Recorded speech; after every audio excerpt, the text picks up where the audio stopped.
Hello, everybody, and welcome to Mini Break. Today we are having a offshoot of Mini Break, which is Mini Chat.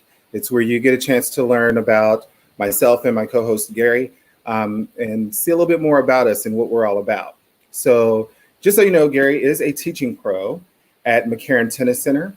He is an All-American in both tennis and volleyball, has a background in sports psychology, and has had the privilege of working with athletes both domestic and international. Ladies and gentlemen, I present to you Mr. Gary Lee.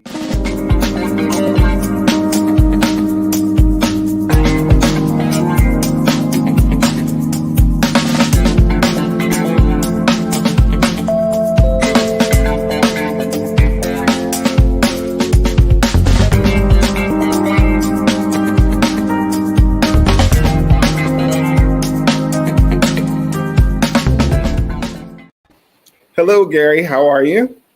I'm wonderful. That was quick to put that cap on, Sid. Real quick, because I started seeing the grays, and I didn't want that. But hair day. And I think I kind of cut it off before I started the video because I was so excited to show the video and the pictures and everything. But everybody, this is Gary Lee Preston Jr. He is my co-host and also co-founder of Mini Break. Say hello, Gary, to all the lovely people out there in the world. Hi, everyone. That sucks. Say it again and mean it this time. Here. Hi, everyone. How are you? I hope everyone's doing well. Great. So how are you doing, sir? I'm doing wonderful. I finally mastered the science of quarantine hair, which is a lot of product and blow drying and, wearing black, even though I'm from New York, to cover up the 12 pounds is okay. See, so you got the quarantine 12 on, right? The 12 pounds. Unfortunately, yeah, but thank God my face is skinny, so it's okay. Some people have all the luck.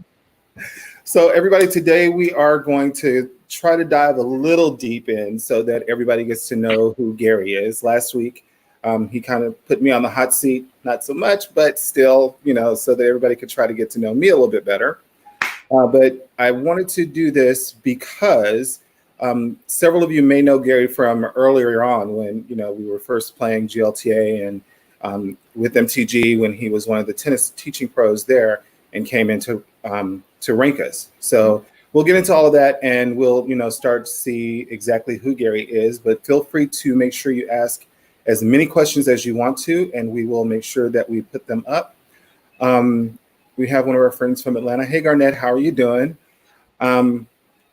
So, Gary, let's just go ahead and dive right in because I want people to get to know you and know what you're all about. Okay. So, my first question to you, because, of course, we all like to start going backwards before we come forward, is what were you like in high school? Well, you have dirt on me, so you saw my picture from high school, which... Yes, I have. And if you lie, I will put it up and tell everybody the truth. So go ahead and tell everybody.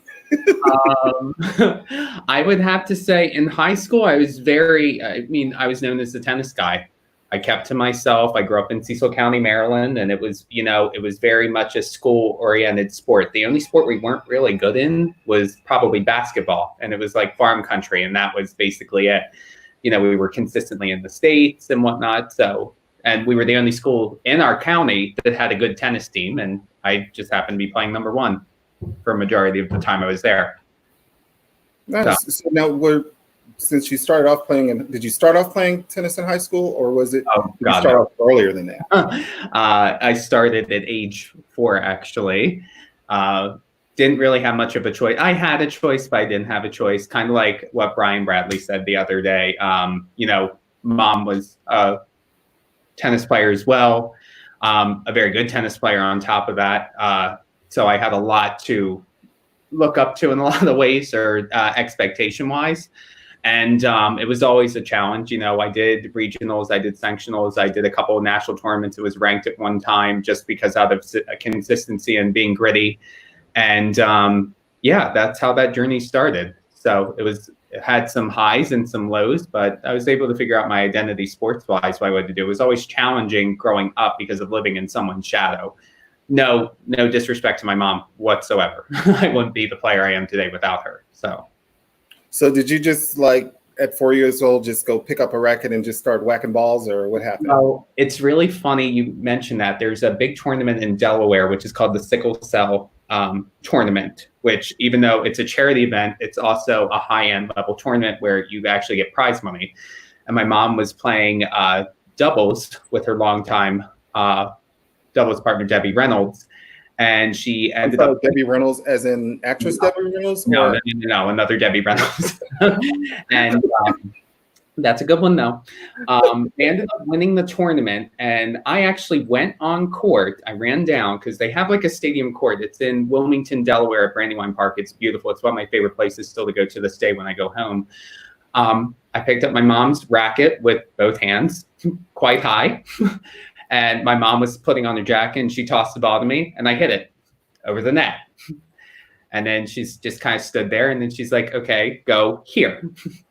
And then progressed back farther and farther to where I was almost getting it over the net at the baseline. So I had good, I would say, hand-eye coordination at a young age. Okay. So that's where that started. Okay. So, I mean, for a lot of people that don't know, Gary is also a D1 volleyball coach and has traveled pretty much all over the world, you know, coaching volleyball and doing all that. Can you tell us a little bit about your volleyball career and how that came about with tennis, or was volleyball after tennis? No, it was kind of a combination of both in the moment where they constantly were going in and out of my life. Obviously, there was more money where I grew up in tennis wise, and there is men's volleyball, so there weren't opportunities, but my dad was also a well-respected volleyball coach on the East Coast, so I didn't have much of a choice. So on the weekends, excuse me, if I wasn't at a tennis tournament playing, I was with my dad at a club tournament or a collegiate tournament where we were constantly, you know, going at it. That was my norm. That was my quote unquote happy place. So even though I was the annoying kid at 7 years old, oh, can you pass the ball? Can you pepper with me? Can you pepper with me? And running to like everyone to where I could touch the ball. And it was great. So yeah, tennis took over for a while. And then I was always told, you know, you're great with ball control. You're this, you're that, but you're too short. You're undersized. You don't jump high enough. So I had to be realistic with my goal setting. And then that transitioned later on when I decided to actually, you know what, stop listening to other people and just do what I felt was fun. And tennis has always been a love-hate relationship. So yeah. Okay. Now you mentioned something about peppering. Can you explain what that is for those of us that are not volleyball aficionados? So that's like a standard like warm up where you pass, set, and then attack with your partner. Like you don't need a net. It's a standard warm up you do right before you get ready to play. So I was constantly going up to every player that was at a tournament, even if it wasn't on my dad's team, and saying, hey, can you pass with me? So it's like, who's this annoying bratty kid that's like going around? And it was like, but yeah, they're like, yeah, that's Gary's son. So, and that was a whole nother thing because I played the same position as my dad. So it's like, that was even more challenging, I felt, because I had those elements of not having the physicality to back it up. I also had to compete with him on that level. So it made it even more of a challenge, which I kind of enjoyed. So. Okay, cool. So I think someone sent you a private message, so you might want to check that. But what I wanted to do is kind of break it up a little bit and start off with one of our favorite things that we've been doing that people seem to really, really like, called Two Truths and a Lie. Because again, how else are you going to get to know somebody, right? Yeah. So the first one, and everybody, whenever you see these come up, just keep them in mind. We'll play them again at the end so that way we can find out exactly which one is the truth, or which two are the truth and which one is the lie. So the first one is, you hit with Leonardo DiCaprio to prepare him for a scene in Wolf of Wall Street. Number two, you declined to hit with Eugenie Bouchard. And number three, your favorite singer is Mariah Carey. So everybody just make sure that you write those down and try to figure out which one is the lie. Again, it's he hit with Leonardo DiCaprio to prepare him for a scene in Wolf of Wall Street. He declined to hit with Eugenie Bouchard. And his favorite singer is Mariah Carey. So I think I know which one it is, but I'm going to slow my roll for a little bit. That way I don't really get myself, vary too much with all that. So we had some people that came on that said hello to you. Brian Bradley says he feels like he knows what the lie is, but we have a difficult time with his. Richard, I think it's Isgard. I hope I'm saying that correct. He said hello. Richard. And Gustavo says hello as well as Anna. She said she loves us. So we love you too, Anna. Mm-hmm. Okay, well, maybe not you. All right, so can you tell me, like, what is the funniest thing that has happened to you most recently? Most recently? Can't really think of. I would have to say, like, this whole experience with mini break, because I keep catching myself where I feel like, oh, I'm gonna mess up, I'm slaying bullets, and then there's like laughter. So I definitely think that funny moments. Obviously, when you do a Zoom call, when I'm working with my girls, it's like I'm yelling in the background and they're like, we can hear you. Or for better example, I know exactly what it is. We always do yoga during the week with McCarran Tennis Center. My boss and his wife, they're absolutely lovely. They actually have a yoga class for us that we can do on Zoom. And I always forget to mute my phone when I go to do yoga. And Anna's constantly in the chat, could you like shut up? And it's like, I'm not meaning to make noise. I can't help the 12 pounds makes the floor creak. So forgive me. But yeah, I would say that was the funniest thing right now. Okay, that's good. So what is the most interesting thing that you can tell us that we would not learn from a Google search or just looking on your Facebook page? I lived in Brazil for 9 months. So okay. Yeah, most people don't know that. I lived there for 9 months. So I was doing some work with the USTA, and it was a charity event, again, for sickle cell, because we had connections to the USTA, and we would go play some of the local provinces there. So I got to go to Curitiba, Florianopolis, São Paulo, which is one of my favorite cities in the world to go to. Anna, be quiet. Anyway, so yeah, that was an interesting experience. And every time you hit an ace or there was a winner, they contributed a real to that based off of your outcome of the match. Don't ask me what mine was. My serve is fairly decent though, but my second serve's really good, not my first serve. Now, being in Brazil, did you learn to speak Portuguese at all, or? I'm going to take that as a no. A little bit. Like, I know enough to get around. I know all the bad stuff. Well, I think that's what everybody learns first off, is all the bad stuff, the curse words and all that good stuff. So I will say it's some of the best coffee I've ever had in my life so far, but I've yet to go to like Sicily yet. So, which a lot of people are saying, no, you're missing out. And I'm like, I don't think so. So, but the culture's fantastic there, and I absolutely love it. That's like a second home. Great. So now I want to get down to a little bit nitty gritty, since you mentioned Brazil, and because I do know a little bit about you, I want to sort of dive into that, because I think it's going to open up a lot of people's eyes right now. Oh, I bet it is. So when I first met you, you came to, I was with MTG, the Metropolitan Tennis Group here in New York. And when I first met you, you came on as one of the tennis pros that was helping to get everybody ranked for MTG. What was that like when you first walked into the door and you saw everybody? Or tell everybody what was going on with you at that time when you first came in. I mean, I'm so forgetful. Don't worry. With that being said, I was probably about 30 pounds lighter, and I had like Farrah Fawcett hair, if you remember. That, you know what? I really didn't think about it. I didn't. I was teaching not teaching. I was a full-time hitter in Manhattan Plaza Racket Club, which is originally where I met you. And we had done a couple of the beginners parties, and that's where Daniel Arzwaga, who's the director, I believe, of Poppy Tennis, and the founder of that, approached me about doing the ratings. And I kind of went in there not really thinking anything. I really wanted to be professional and to show people that I genuinely cared and wanted to make them better tennis players.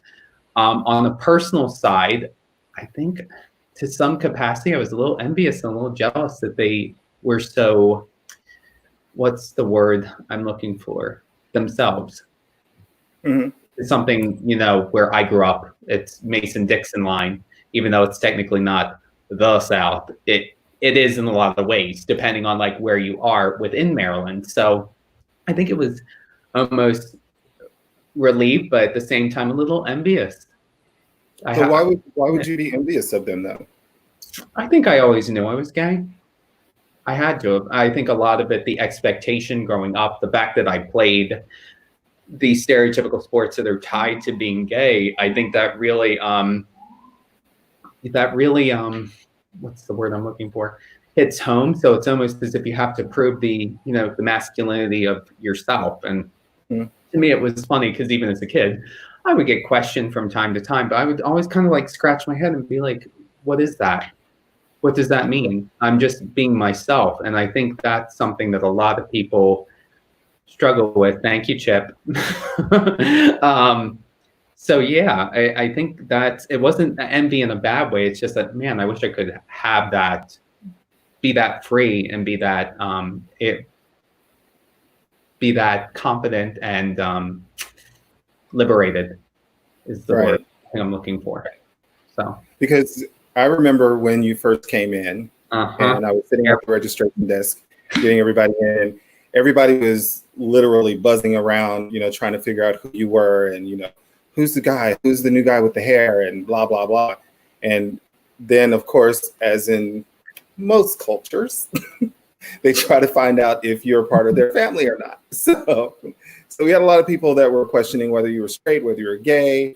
And if I recall correctly, at the time, you were dating someone in Brazil. So do you want to tell us a little bit about that? Yeah, I was with someone, and it was long distance. I met this person before, and I still have a ton of respect for her. We still talk on occasion, not as much. But yeah, thought it was, typically love type thing, or the idea of love. And we, to be quite frank with you, our relationship changed to, I'll be quite honest, to being open. And that to me was a shock because it didn't come from my end. This person happened to be older than me. So it was like, oh, okay, I see. And then, of course, being in New York, not necessarily MTG attention, just attention in general. I mean, I worked at Manhattan Plaza Racket Club right in Hell's Kitchen. So that can help when you're getting looks going down the street. And it's like, okay, this is unfamiliar territory to me. And of course, you don't know how to take it. So, of course, I had fun. What can I say? And it was kind of always like, oh, it was the first time where I've had anyone approaching. It was like, oh, would you want to go on a date or would you want to do this? It's like, huh? No, Right. and it's kind of like, ew, that's ill. That's it right there. No. No, boy, no. Not the act of doing it. It's kind of like Beverly Leslie. That's the best way to put it. It's like, I didn't know this was a gay bar. Like, I'm here with my wife, Kristen. So I think a lot of it was insecurities. And just like you said, I grew up in a very devout Christian background. We were non-denominational, but it was Baptist-based driven.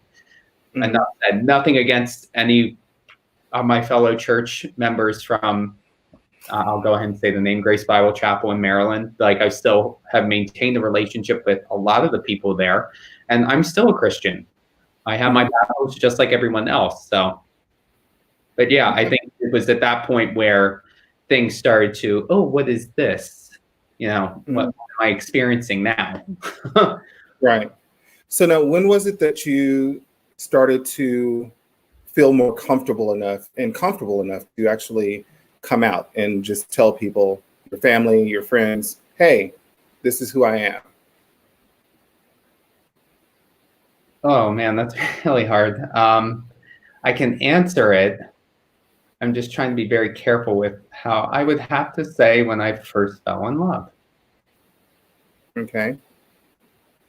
Yeah. So when you first fell in love, and the person that you were dating or with at that time that you fell in love with, was this person also a tennis player? And how did you two meet? Well, and that's the thing. We actually met in an MTG party, and it wasn't one of those things where it was.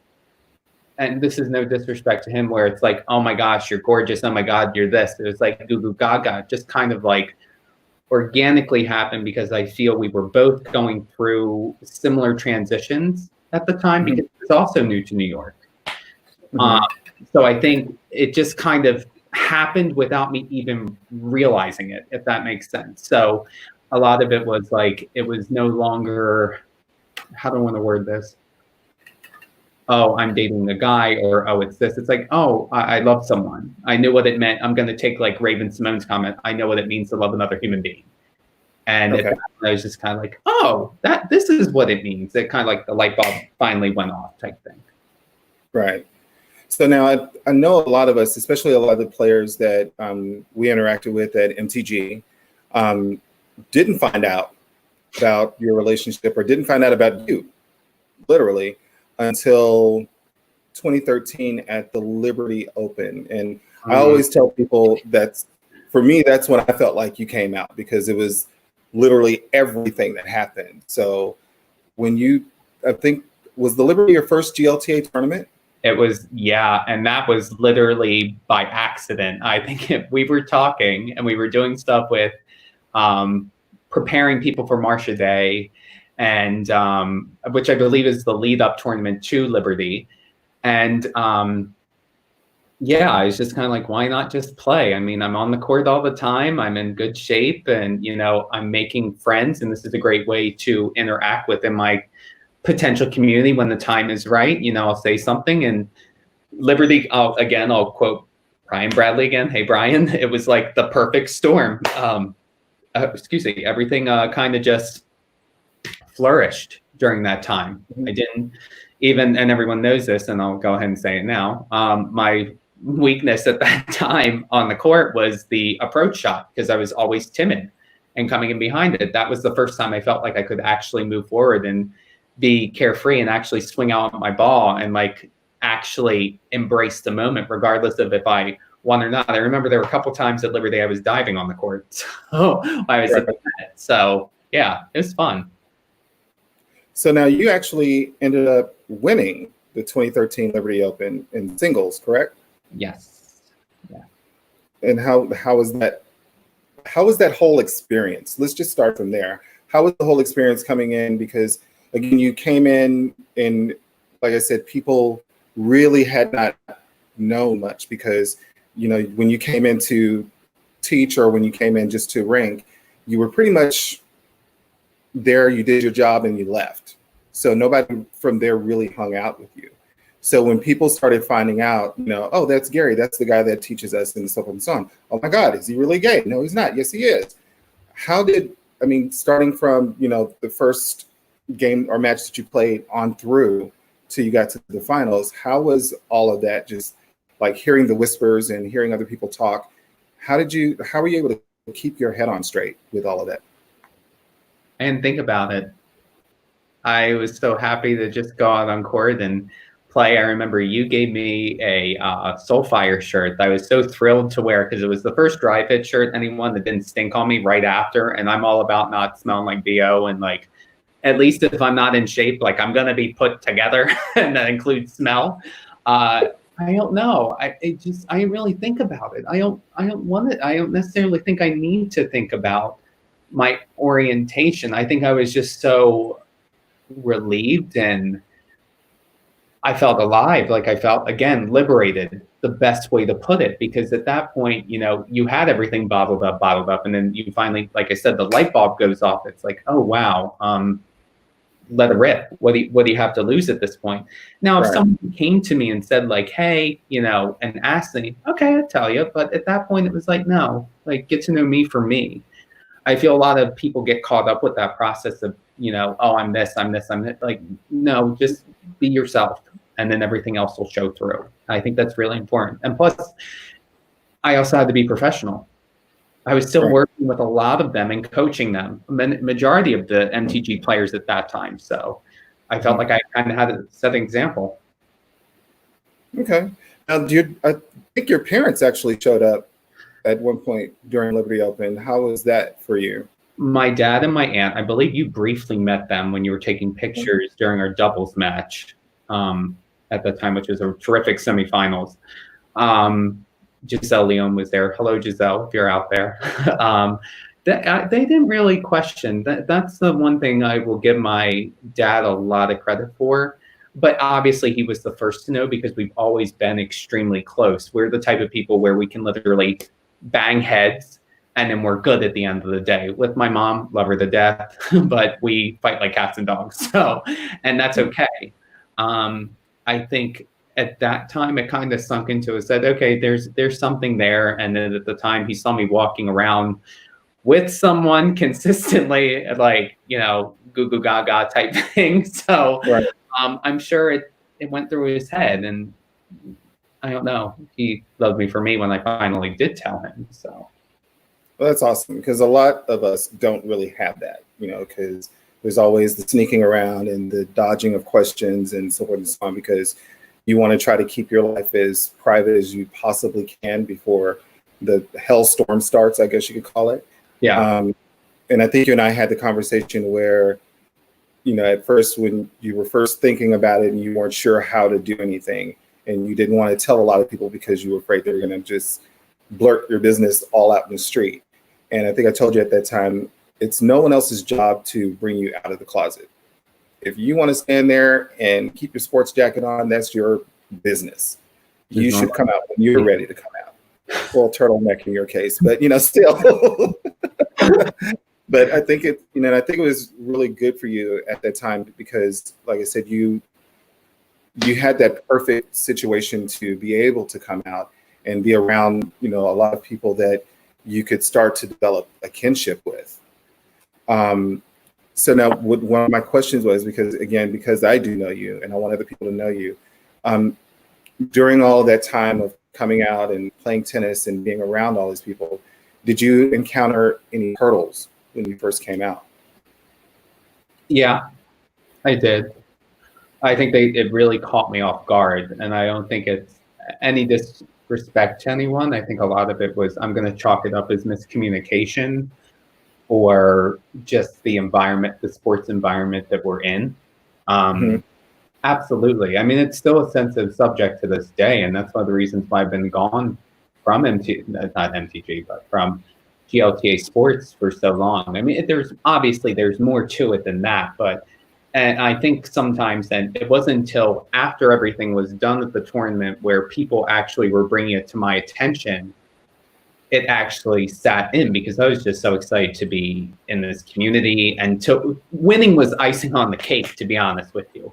I just want to say, you know what, kind of like make it to my second week, like get to the semis, and you know, that's a good showing for me, I felt, especially on the first go round. And yeah, it was not easy because I don't think I was perceived a certain way. I think I could have come across a little standoffish when I'm not like that at all. Like, I'll give you the shirt off my back. I've always been like that, and I can talk until the cows come home, literally, because I grew up in Maryland, a lot of cow tipping. But it's one of those things where I won, and I wasn't looking for attention that way. I was looking for genuine friendship, and in a lot of ways, I felt like I was kind of ostracized. People wouldn't hit with me. I had heard comments and remarks from even my clients that would come into like Manhattan Plaza and Roosevelt Island and TCR. I mean, as you know, in New York, you're a pro.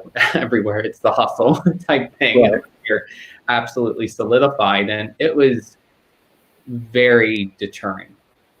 I've always looked for a sense of approval. I mean, we've had this conversation where I constantly say I'm sorry, or I care too much about what people think. And that's always been an issue I've had.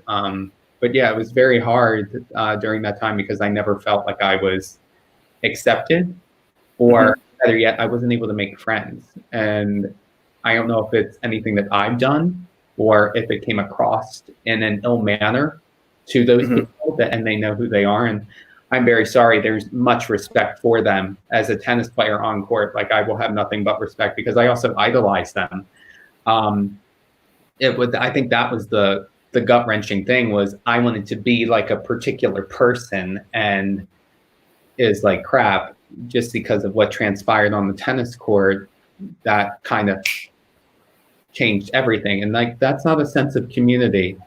And I've always had, I'll be perfectly honest, I've always had issues with being quote unquote over the top. I don't know if it's a sense of me being insecure with myself, or just like I don't feel I need to be like out there and like in your face type thing. I feel like it's attention seeking in the wrong ways.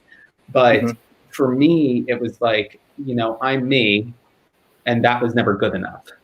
And that was very, very hard, very hard. So I just stuck to my work, and that was it. And that's understandable, because I think, and we've even had conversations with a few of our other guests about being in the community and how people are treated, how people are perceived to be, when they're actually not like that. Because one of the things that I've always stood by, and I think one of the things that we discussed when we first started Mini Break, was that we wanted people to get to know one another. And especially in a community where still today you're ostracized because of who you go to bed with and who you love. It's, people still make it a big deal, even though it should not be. That we, even within our own group and community, still do the same thing. You have, of course, people that have their cliques and their friendship bases, and that's great. But I think, there still should be, and there can be, more acceptance of people that are, especially when you're first coming out. Because I know when you're first coming out and you're around a group of people, you feel like, I found my home. And then when you don't get the reciprocal, talks from other people, and it's just, trying to be friends, it can be a little disconcerting. So yeah, and I think it didn't help, and I can openly admit this now, because I'm kind of was like a horse, with the blinders on. There were things I didn't see that even you yourself have pointed out. So I think there are also contributing factors in that, to where, am I to blame? Ultimately, yes. Because it was choices that I made, unfortunately, that, affected the outcome of that. When maybe if I did do something different, or maybe if I was more seasoned, mature enough at that time. Because again, if I didn't have sports where I grew up, I don't think I would be in the position I am now. I don't think people don't get that. Like, it's such a privilege, like, just to go on court. Like, as much as people like, oh, I hate going to my job. No, I love going on court. I love kind of like, Brian loves, like, what he was saying about his job.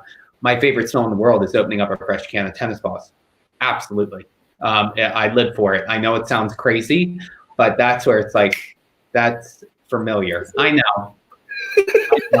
I know that's weird, but it's the truth. It's those little things that kind of bring you back to reality and it was very hard, and then those subtleties is what kept me going. Right. So. But with all the love that you have for tennis and, being able to play and wanting to play, why did you decide to continue playing in the GLTA leagues if that was something that you truly enjoyed? I kind of felt blackballed, for a better term. There was someone that I had met who I admired and still do to this day, surprisingly. There is an underlying factor there, because they've done so much within their own platforms and, giving back to GLTA, which I think is phenomenal. And I don't think it came across as not necessarily genuine, but almost as like a threat in some way.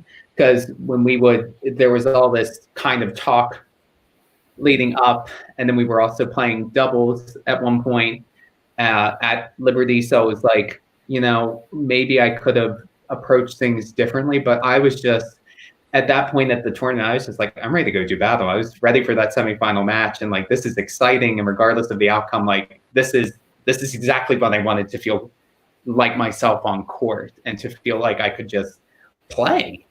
And not feel like I'm second fiddle or whatnot. Like I found a sense of security. And when that didn't transpire after the match, I think I took it very personally.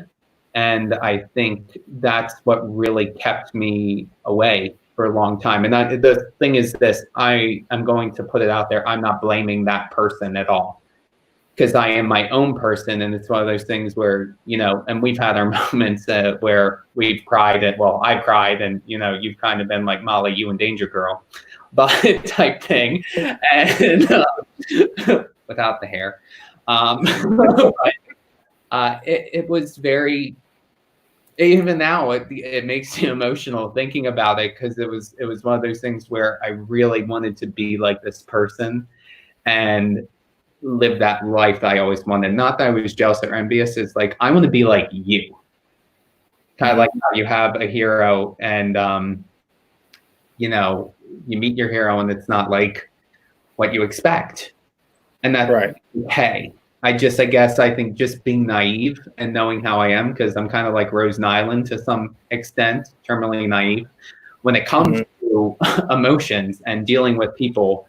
Yeah, I think that's what it came down to. And whatever I did to alter that, I'm deeply sorry. And I think there's very much a misunderstanding. So if you had an opportunity to speak to that person right now, just looking directly into the camera, what would you have to say to them?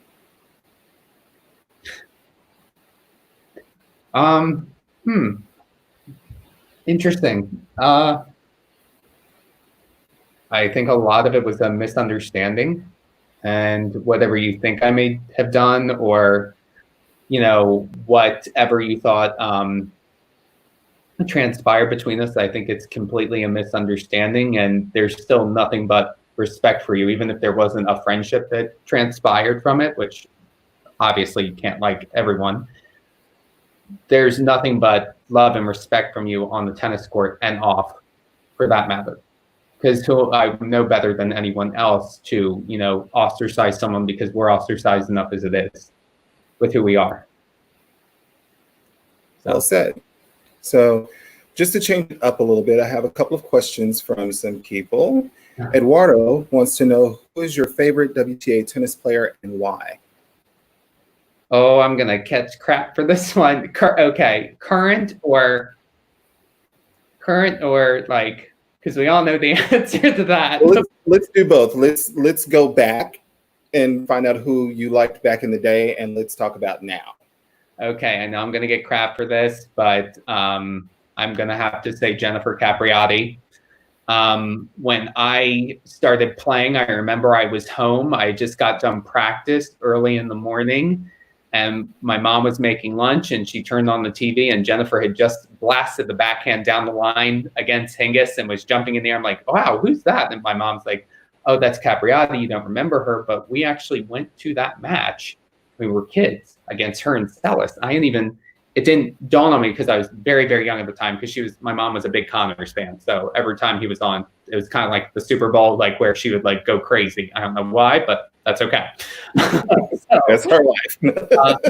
And no, I loved her story. I loved her fight. I loved how she had insecurities with her body and finding the balance and the relationship she had with her parents. And just like, she finally kind of like, a weight had been lifting off of her shoulders. And I don't care what anyone says, her, Andy Davenport, and Venus, those four had a terrific rivalry. I'll even throw Justine Anna and Kim Clijsters during those early 2000s.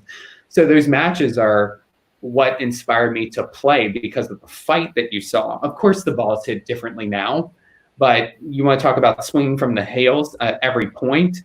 Absolutely. And I kind of could relate, because even though I'm very much a counterpuncher, if you get me pissed off, don't hit a ball, one, to my backhand, or get me on the run of my forehand, because I will go for that ball. If we're talking current players now, I have to admire Venus, because I've had a chance to, talk to her. I briefly have hit with her at times at MTC, Manhattan Plaza Racket Club. I just think she's so inspiring, and with everything that she's, And it's so weird, like getting emotional about it, because I don't think we, especially now not being on court, we don't really appreciate what we have. I think at times, I think this is a reality check in the fact that, there's so many underlying things with, your health and what she's had to, overcome. She doesn't care about her ranking. She doesn't. Right. She wants to go out and play. And that's something I feel is so refreshing, because there's so many people like that don't know the backstories, like behind the racket. Like people don't know about like Taylor Townsend's story. They don't know about Dinara Safina. We joke about, oh, she won Rome and Madrid, or like even Monica Seles' story. They don't know that. And yes, it is funny, but at the same time, they're humans that are perfecting a craft. Mm-hmm. And we forget that. I mean, I guess I have my own issues, so that's why I want to work with athletes, and that's why I get emotional. So I myself hurt, so therefore I must help all. Exactly. So now, yeah. We have another question from Roland Dez, and he's talking about the GLTA president. So I'm not familiar about what's going on with, allegations toward him, but he's asking how do you feel about the current commissioner president and all the allegations against him at the GLTA. Who is the person? If I may ask, I'm so sorry. I don't know, because I've been away. I've been in Europe, and then in Arkansas, and then Florida. So Raul, if you can elaborate a little bit more, and that way I'll re-ask the question again once you elaborate it, because I want to know now, because I don't know what's going on in the GLTA world, except that nobody's playing tennis right now at any tournaments. Yeah. So we also have just a statement from Jose. Hi, Jose. He says that the two of you have known each other for a long while. Keep being you, your kindness and friendship towards him. And, he's always been appreciative of it. So, but thank you very much, for Jose, for saying that. I was on the other day and you didn't come on, but I'm just going to let that go. So going back to GLTA, and literally I think the end of when you stopped playing with GLTA, you had an opportunity to travel overseas and coach. So do you want to tell us a little bit about that? The reason why, or just that experience? Well, you can go into both, because that's why we're here. We're here to get to know you. So if you want to tell us why, that would be great, because Brian Bradley loves a little tea, but we definitely want to know exactly, how the experience was as well. I would have to say from 2015 on was probably the worst years of my life so far, experiencing death in my family, like literally back to back to back. Most people don't know this. I had 3 injuries. I had surgery on both my feet. I had partially torn meniscus laterally. So when you go to push off, I was fine going side to side, but running down a short ball or a drop shot, couldn't do it. And it was kind of like, oh, nice shot. I'm like, God, how many times I have to freaking say this shit over and over again during lessons? And you're purposely doing this to get on my nerves. So a lot of hate, a lot of anger and bitterness. And I was very deterred from tennis. Also was in a very toxic relationship that was abusive on many, many sides.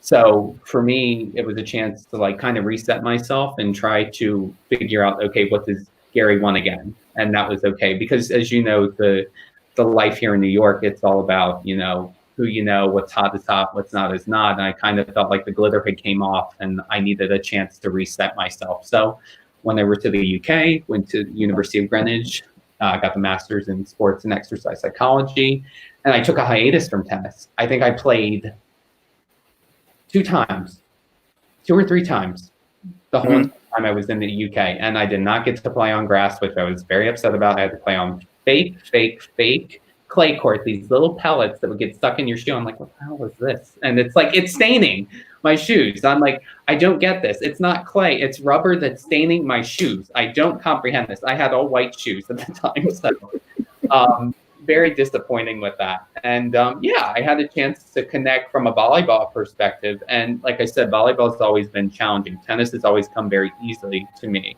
So I love the aspect of being able to work with different people. And I was lucky to work with London Orcas, which was the Super 8s, the semi-pro league there. I met some very, very, very strong personalities on that team. We had everyone from Greece, Italy, Hungary, Qatar, and I'm friends still with all of them, a couple of Americans. So Autumn Jenkins, if you're out there, hello. So sorry about that. Don't know what that was. Oh, no problem. But yeah, I think that's what made me like, oh, I want to explore this avenue. I want to see what I could do, both as being a individual sport and a team sport. I love the idea of team. Love it. Great. Well, it's great that, you had an opportunity to do all of that and to, find something that you could actually get into that would actually relax you a little bit and, help you try to find yourself. Because I know a lot of us, we tend to bottle things up so much because we don't have people that we can talk to, or that, that we feel like we can trust enough to talk to. And especially if you're in a toxic relationship and, it being your first relationship and you're not sure how to go about dealing with that person because they've been such a part of your life for so long. So on that note, when did you decide enough was enough, that you were tired of the toxicity and that you needed to get out? I have to say the breakup.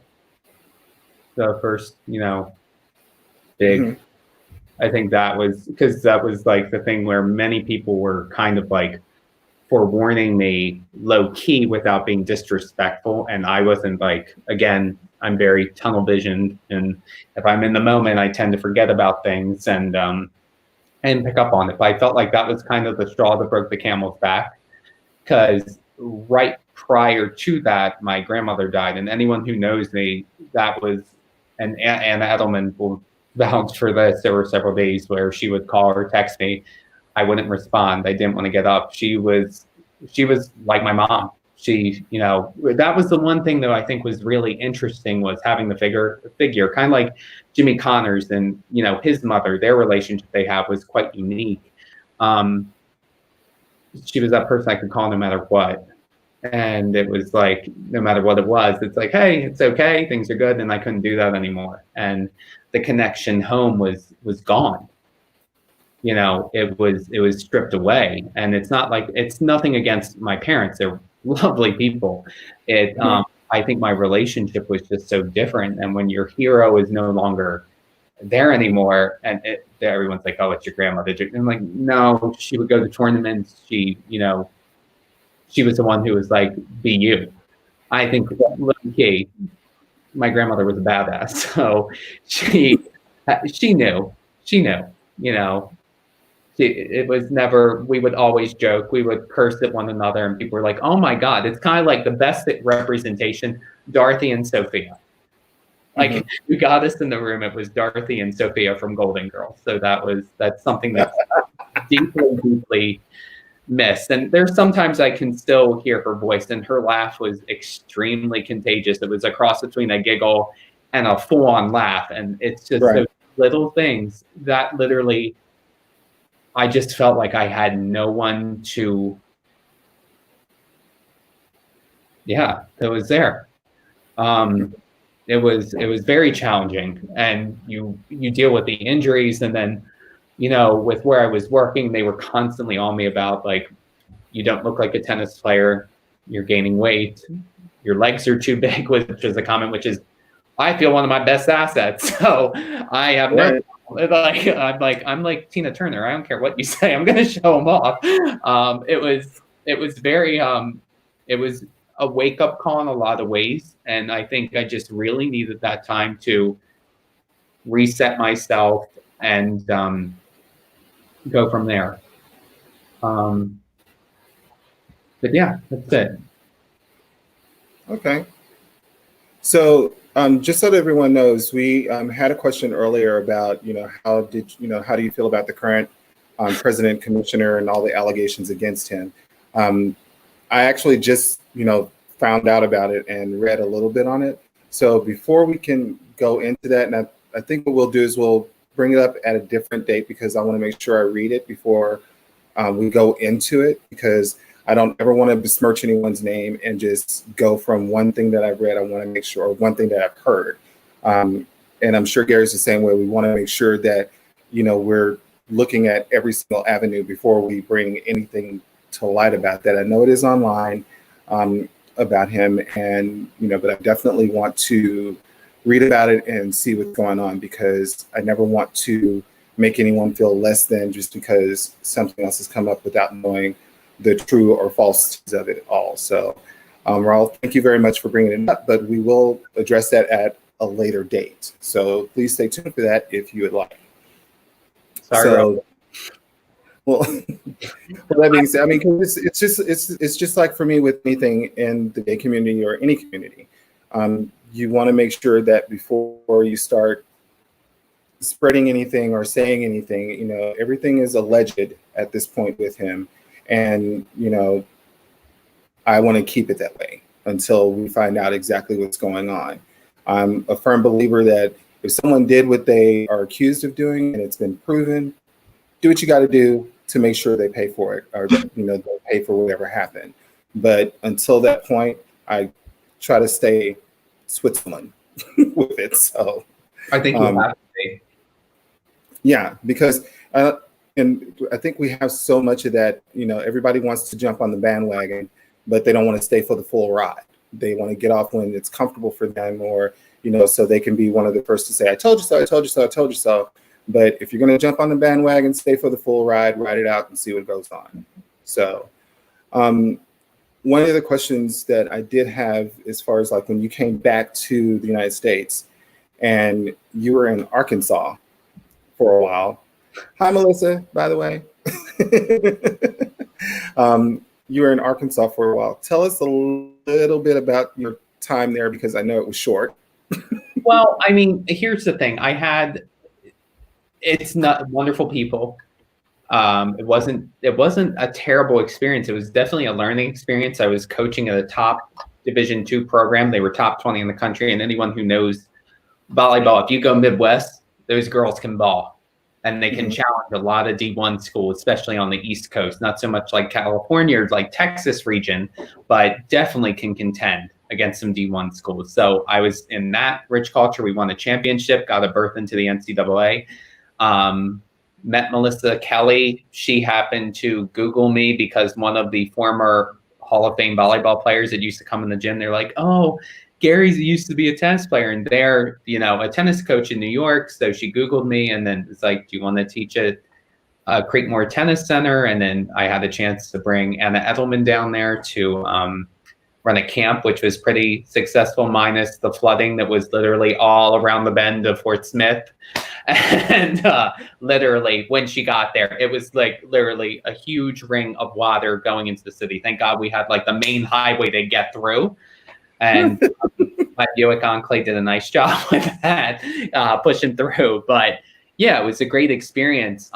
Just to work with the athletes and the individuals down there was a lot of fun. It's a lot different culture down there, because it was the first time in a long time where it's like, "Yes, sir." I'm like, I hate being called sir because I feel old as hell. But it was like, "Okay, sir, I won't do it." So things like that, and just like genuinely working hard on a court. Nothing was given. Like I was working with players that really didn't have the resources financially to go get a UTR rating that was really high. And they were looking for scholarships like Tucker Tennis, which is based in Oklahoma, and like to go to Chris Everett Academy. And those kids were hungry for it. So for me, it was very refreshing, but it was hot as hell down there. And I never complained about the heat. But then going to New York and being babied, because every tennis facility is indoor, not outdoor. Air conditioned. Yeah. So, I did not have my bronzy look that I did back in 2013. I looked like a tomato that was peeling. So So yeah, it was a great experience. So I wouldn't trade anything. I went on to an opportunity in Florida that I took that I thought would, transition my career wise a little bit higher in the volleyball ranks, which I always got a kick out of that because of the fact I always felt like I was working towards something. Tennis, I can get quite bored at times. Mm-hmm. Like I can get very bored. Okay, curious. I mean, Gary. So tell me that. I'm not gonna lie. So then tell me, other than volleyball and other than tennis, what profession, like I said, other than your own two, would you like to attempt? Well, I don't ever see myself having a 9-to-5 job, even though I look really good in a blue suit and tie. It's never going to happen. I don't ever see that happening. So I can't really answer that question. I would say this: I would love to be able to work with athletes to where I can help chart their career from a standpoint of being able to network with coaches and also the parents that are involved, because I feel, especially a lot right now with the Me Too movement, and Title IX, and even with the gymnastics with the national team and things like that, like it's really important that there's no discourse in any way. You can't just base it off of a film. And it's like you see, again, coaches, most people don't know this, but in 42 seconds, you can determine if you want the kid. You can determine if, oh, I want them. But then they come with a U-Haul of of drama and baggage, and that's not their fault. I think it's just, the upbringing or the situation they're in. And that also goes for the coach too. So I would love to bridge a gap to where coaches, players, and parents, because they play such a huge role now, to bring them together and to have a cohesive relationship to where the child or the athlete, in this case, is able to have a platform to develop themselves both professionally and personally. So, and again, because I know that you have your degree in sports psychology and you're a sports psychologist, I should say. Why haven't you pursued something, whether it's in, outside the tennis realm or just in sports in general? I always felt I had unfinished business, and there's still a degree I get a kick out of, again, seeing people develop in all facets. I don't think I ever wanted to leave coaching. I wanted to develop my craft without even understanding. I thought, I'm going to leave sport. I'm going to go right into sports psychology. I get to work with all these different athletes, but it will transition. It's your journey. And it was one of those things like, if I can still coach and do what I love and help athletes out, why not stay where I know I'm successful? And that's the thing. I know my strengths and weaknesses as a teaching tennis pro and as a volleyball coach, both technically and communication wise. So why not apply this element to it and have success? Now, I'll say most people don't realize this. It can be dangerous at times when you're a sports psychologist and you work if you're coaching someone in the same sport as you can easily transition the coach. And that's kind of like a danger zone where you could be counteracting what the coach says. So there's that fine line of like, oh, well, what do you think? And you kind of have to pause yourself and really recalibrate before you give an answer, because it could come across as coaching. So. Right. Okay. Well, that's great. So I just think that it's great that you have that background in there. And I think a lot of people would agree that you definitely want to see the best out of any player that you're dealing with, no matter what. I know that when, we had you on the court, everybody felt really comfortable with you when we used to do our drilling plays over at Roosevelt Island. And one of the first tennis pros that we had over there, we absolutely loved, was Jason Spears. And then he ended up, leaving and going up to Rochester. And then you came in and stepped in for a while, and Anna Edelman came in, and we loved having both of you there. So, it was great to be able to end up playing with people that didn't look at you like, you're not on my level, but, I have to be here because I'm getting paid. You actually seem like you wanted to have that camaraderie with everyone. Oh, yeah. So, you can't, again, interpersonal connections. I think that's what everyone's struggling with right now. which is why I think also what makes mini breaks so unique is the fact that we can still show that we care and have the emotion behind it. It's not an email, it's not a text, it's not an abbreviation, and things can get lost in translation. And we've all been there, even though, oh, I won Liberty, or oh, I've done this. It's literally, no, I've been in your shoes, and I don't think it's very inviting to have someone knock you down. I've had coaches like that. I've had coaches that said, "When amount to anything, I was this, I was that."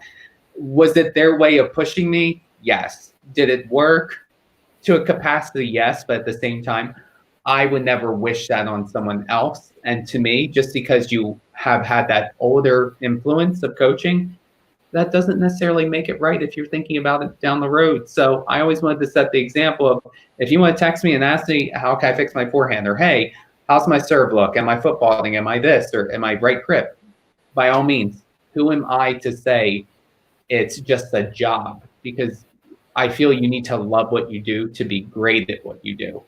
It's not enough for you to, oh, I hang it up at the end of the day. Do I have my moments where, yes, I'd love to sleep in, but there are several times I'm also at MTC at 6 a.m. working with Halcyon, which I hope to see in the near future in the next few weeks. Speaking of the near future, I know that you and Anna started up a program at MTC, or McCarran Tennis Center, for y'all that don't know.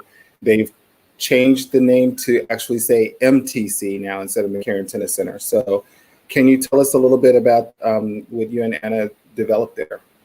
Well, right now, it's not so much that we're really changing a lot. We're modifying everything with what's going on with COVID-19, fortunately. And, you're not able to play doubles, you're not able to play singles and things like that. So it's Anna's and I's responsibility. And what we're working towards is putting things out there for the public in regards to safety and showcasing, what we're capable of giving you experience-wise, even with these challenging times, and getting to know the pros. And more importantly, advertise what we're looking to do moving forward, to combat these situations.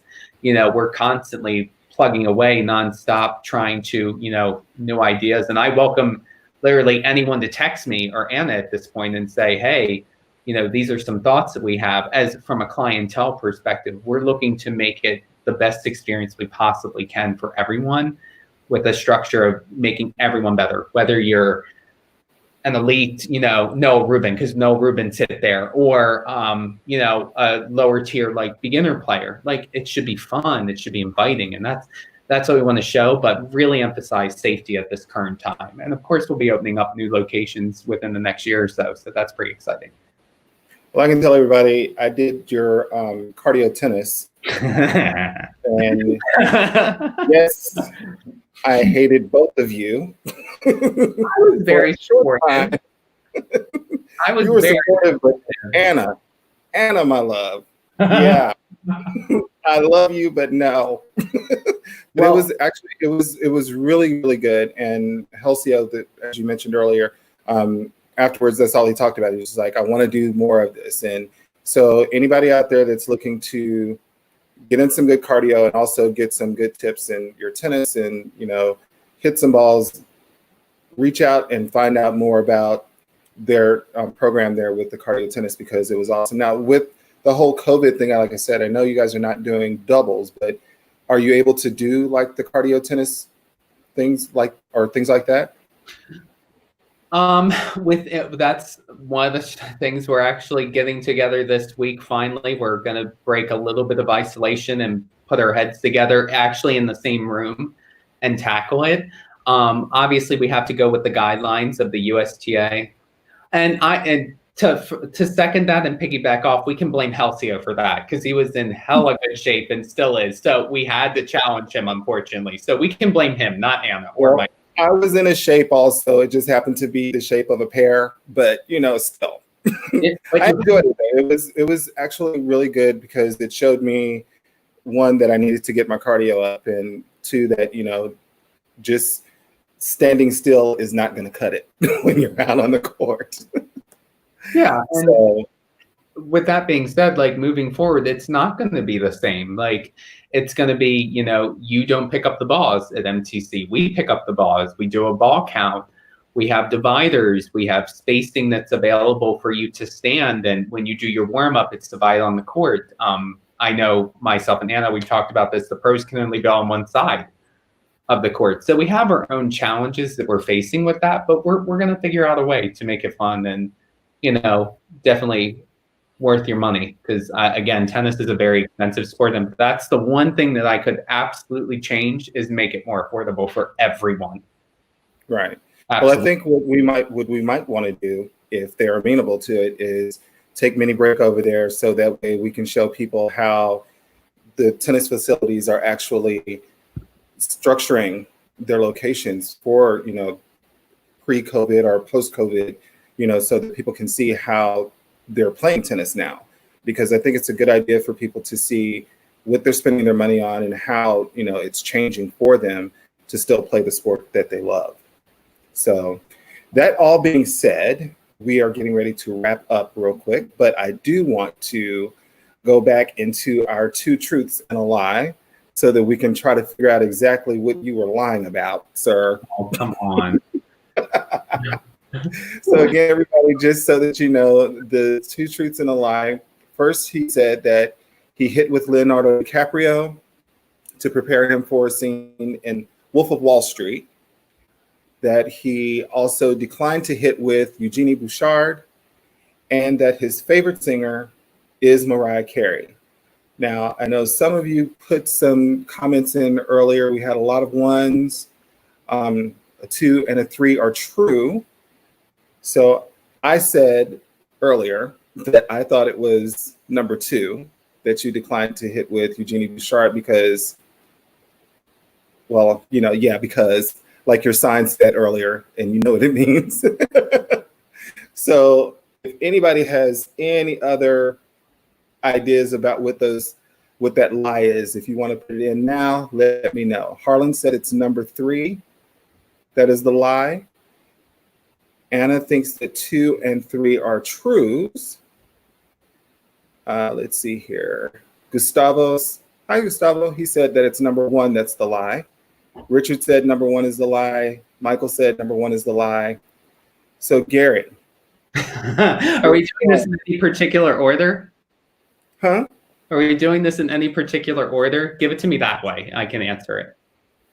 What, as far as which one is your lie? Yeah, just like, are we going 1, 2, 3, like down the list and then I answer? Yeah. Well, you tell us what the lie is, because I think everybody would want to know what that is first. I think that would have to go with Mariah Carey.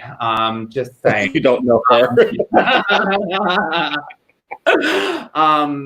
Yeah, 95 was a great year, and so was 2005. And when you're posting songs like "Get the You Know What Out," I really have to question your ability when it comes to your quote unquote talent.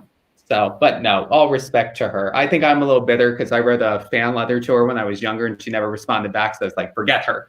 I'm done. Okay, well, that makes sense. So yeah, well, we'll keep that on the hate list right now for her. So it was Mariah Carey that is the lie, that you do not adore her like most people do. Do not send me hate mail. I don't say it.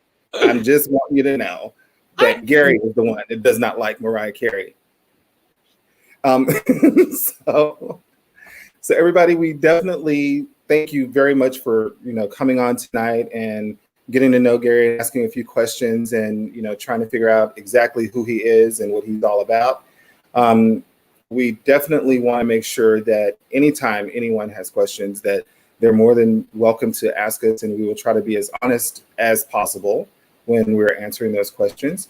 If you would like to contact Gary so that you can set up any training sessions, feel free to follow him on his Instagram at coach_GLP, or you can follow him on Facebook at Gary Lee. And I'm sure he'll be able to contact you, get back with you, and let you know exactly what it is you need to do.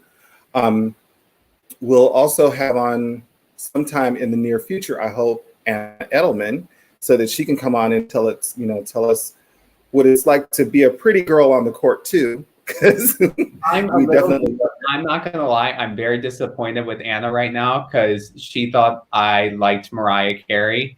And I'm a little hurt because we had that conversation not once, not twice, not thrice. I can't tell you how many times we've had that conversation. So right now, I don't know you.